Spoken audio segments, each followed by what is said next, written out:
This is a photo taken by Reuters of the white supremacists traveling to the Capitol on the DC Metro. The gaslighting here is insane. Leftists like Dean here, they will look at you with a straight face and a solemn demeanor. Look at this civil rights crisis happening in real time. What's the crisis? Black girl sits on bus with white guys. In fact, these white supremacists, and they may be that, whatever, but you know what I noticed is that she's not bleeding from her neck. In fact, it looks like they offered her a seat. All right? And not only that, guys, we must remember, you must always remember, the BLM martyrs, the BLM saints, the BLM heroes, they're always degenerates. Here's your new civil rights hero. Recently arrested for indecent exposure, tweaking out just minutes before on the same bus. Here's the thing, we're just done. We're done with your nonsense, okay? We don't care anymore. You can call us racist, that's fine. Okay? It means nothing to us. That word means nothing, all right? Because we're done with your faux outrage, we're done with your perpetual victim mentality, and we're done with anti-white racism. Christ is king, and he hates unequal weights and measures. So we are done with it.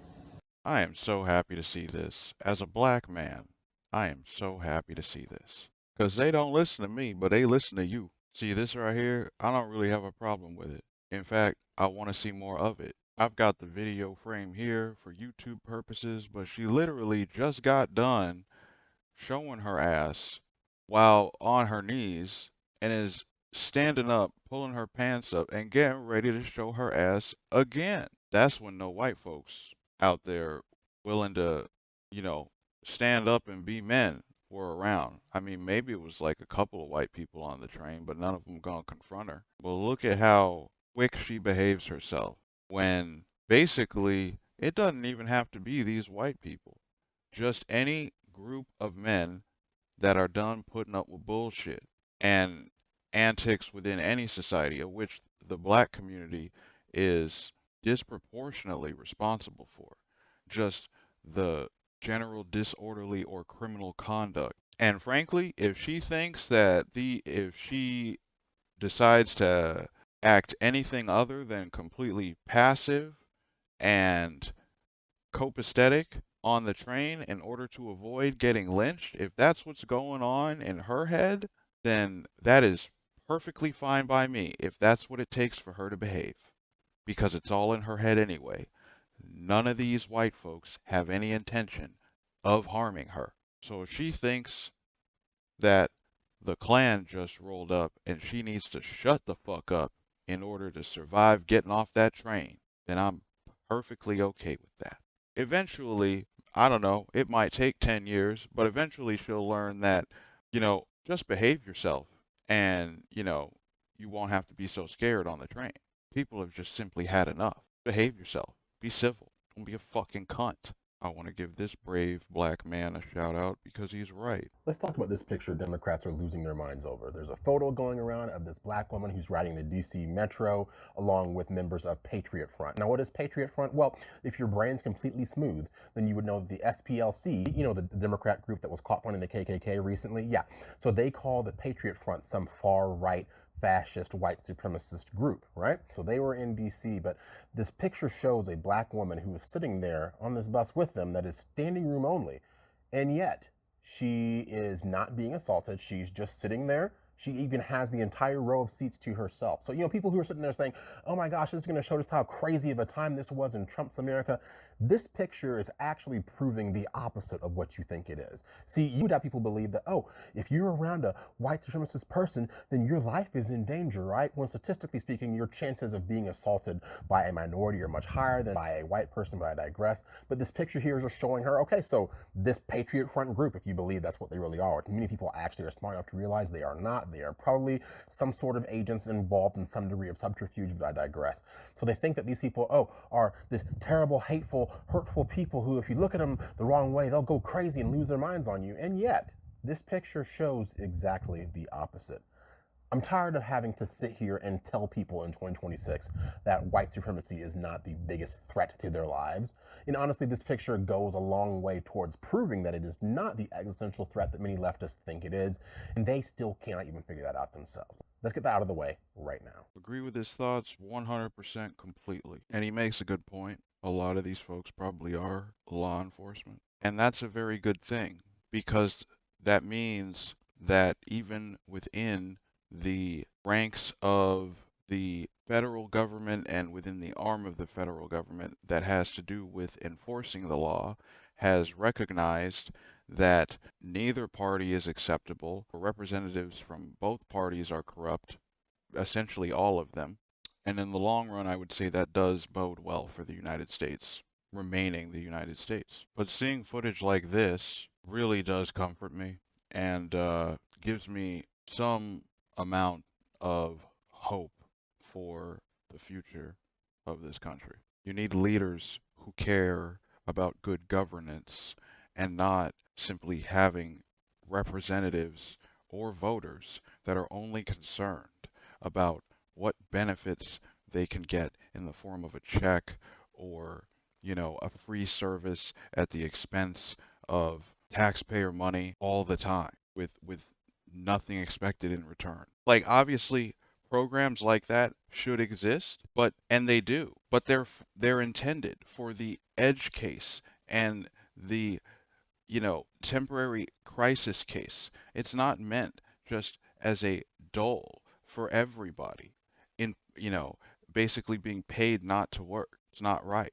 It's not right for somebody to come to this country for a week just to have a child and then bring their whole family over from another nation and then immediately not decide to work, not decide to contribute to the society and pay taxes, but to immediately start asking for other people's money, effectively robbing people, since taxes come from the paychecks of every working American citizen by force to the federal government. Then these immigrants come here, have one child, bring their whole family over, and they're all trying to get benefits. They haven't paid a day into any of these services or benefits or programs which are supposed to help struggling Americans, and they're given out to foreigners first. It's disgusting.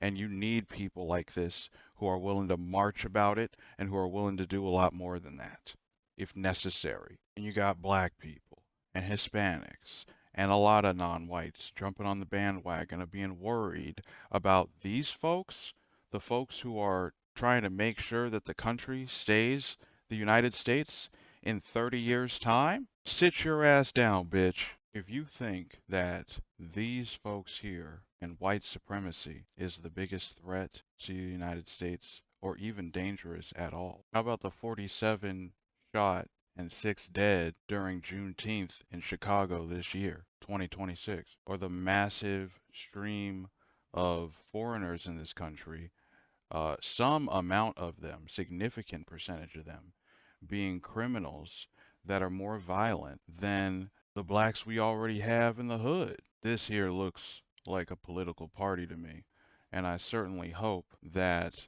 representatives of this group eventually do run for office. And I understand that folks in those groups, if they had a major representation, in Congress or what have you, they may push for something like blacks not being able to vote anymore. And all I can say to that is it will be because of things like this and many more examples of black degeneracy and violent crime and even hate-based, just purely hate-based crime. I mean, what you see on your screen is a purely hate-motivated action. And it will be these things that will be the justification to annul black people's right to vote in this country, should we choose not to change. Really, I don't see why that would be such a bad thing, considering what I've seen the last 15 years. This man here is a murderous criminal that was given too many chances. These men here are patriots. Whose side are you on? Let's take a look at what they have to say about themselves. What is Patriot Front's goal? The goal of the organization is ultimately the establishment of representative national government across the continent. A government that upholds patriotic virtues among a citizenry that upholds social virtues. A state firmly rooted in the principles of natural law, and a people strong and resolute against any corruption. What does this look like in practice? Mass immigration must be halted and reversed with equally massive repatriation efforts. We uphold the immortal and prophetic words of Washington, who said that, quote, foreign influence is one of the most baneful foes of Republican government. As such, foreign elements must be extracted from this country, demographically, economically, socially, and legislatively. Not least among these is the Israel lobby, whose tendrils and adherents must be torn out root and stem, or the legions of dual citizens or NGOs exploiting our prosperity to woeful ends. It's not enough even to remove foreign influence, but to strengthen both the immunity of our government and the independence of our people so that it never encroaches again. We must protect the sanctity of our families, not just in the womb, but within the institution of marriage, or in the establishment of a household. Likewise, we must defend American labor against multinational business interests that ship our industry overseas and undercut our workers in favor of foreigners who do not demand or expect the dignity that we do. The promotion and instillment of a culture of health and vitality among our nation's youth is paramount. Spaces must be created to encourage Americans to be drug-free, active, and educated in the principles of their culture. The truth and grandeur of our history must be returned to the forefront. The men who created this country and made it so great were only able to do so because of their nationalist principles. We must ensure that future generations are immunized to the vice and apathy which has permitted our social decline.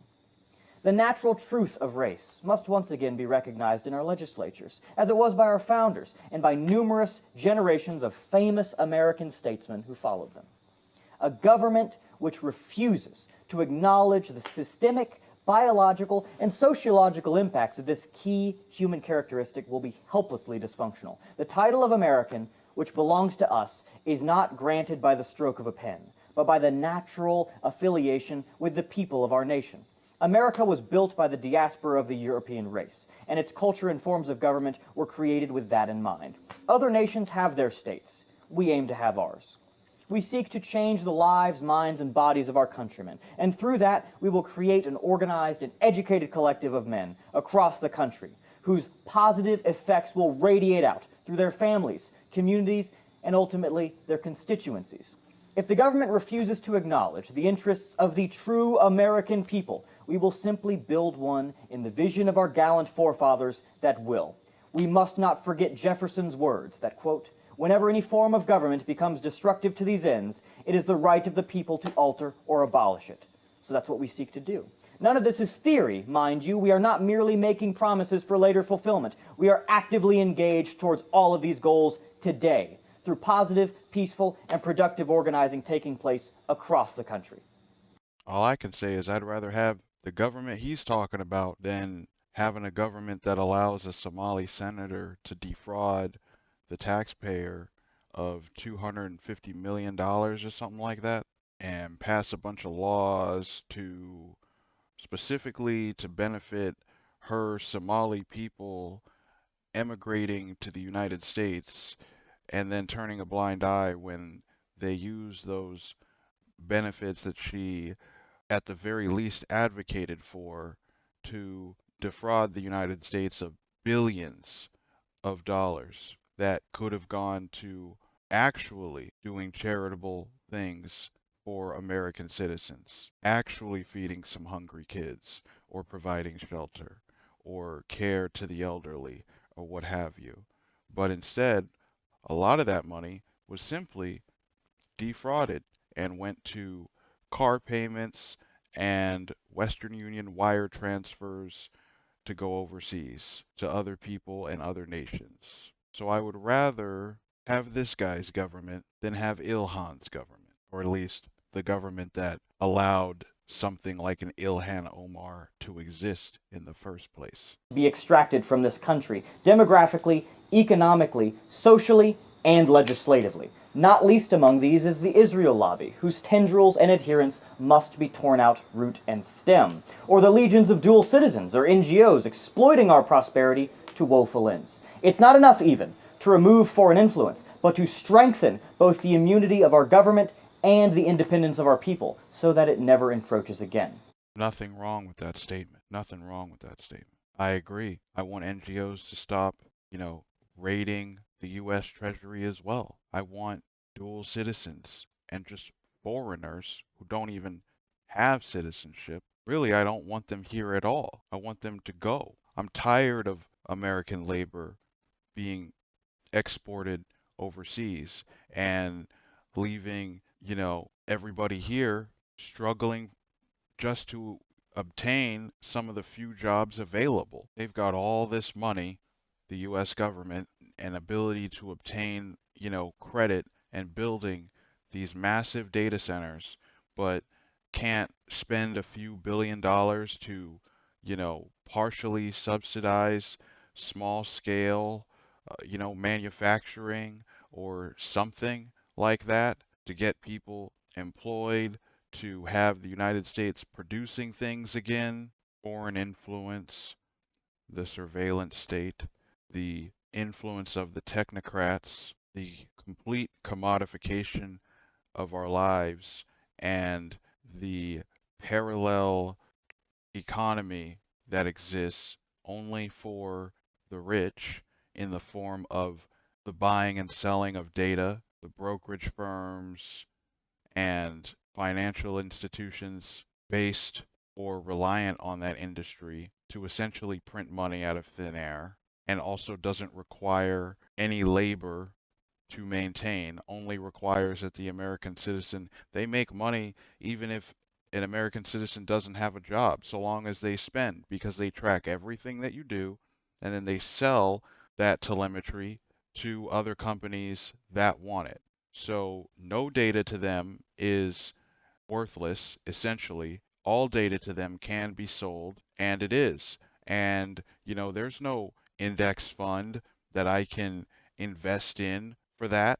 Not really. Well, I mean, one purchase of gas somewhere on a debit card, can sell thousands of times for a data broker, depending on who wants the information. The fraud, the corruption of our elected representatives, of our appointed positions of power in this country, those are the real threats to the United States.